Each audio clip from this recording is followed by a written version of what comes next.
அட கடவுளே, இந்த மாமியார் வேற வாசல்ல எல்லாம் இருக்கு. கையில இருக்கிறத பாக்கிறதுக்கு முன்னாடி வீட்டுக்குள்ள கொண்டு போய் வச்சிருவோம். என்ன இவா கையில வேற ஒரு பார்சல் வச்சிருந்தா வீட்டுக்குள்ள இப்படி வேகத்துல குடுக்குடுன்னு போறா?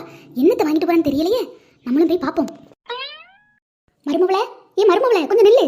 ஐயோ, இந்த மாமியார் வேற பின்னாடியே வந்துட்ட. என்ன யாதுன்னு கேட்காம விடாத. என்னத்த கூப்பிடலத்த? என்ன மருமவளே, இன்னைக்கு ஆபீஸ்ல இருந்து வர நேரமும் ஆயிட்டு கையில ஒரு பார்சலோட வந்திருக்கா. என்னத்தை வாங்கிட்டு வந்திருக்கா? ஆசைப்பட்டு 2 சேலை வாங்கிட்டு வந்திருக்கேன். சொன்னாலும் தப்பு, சொல்லாட்டாலும் தப்பு. ஒன்னும் இல்லத்த, ஆபீஸ்க்கு டெய்லி கலர் ட்ரெஸ் தான் போட வேண்டியது இருக்கு. டெய்லி போட்ட ட்ரெஸ்ஸே போட்ட மாதிரி இருக்கு. அதான் 2 சுடிதார் எடுத்துட்டு வந்தேன். அப்படியே மருமவளே, எங்க எடுத்தத காமி பார்த்துட்டு? காமிக்காம விட மாட்டியல நினைச்சேன்.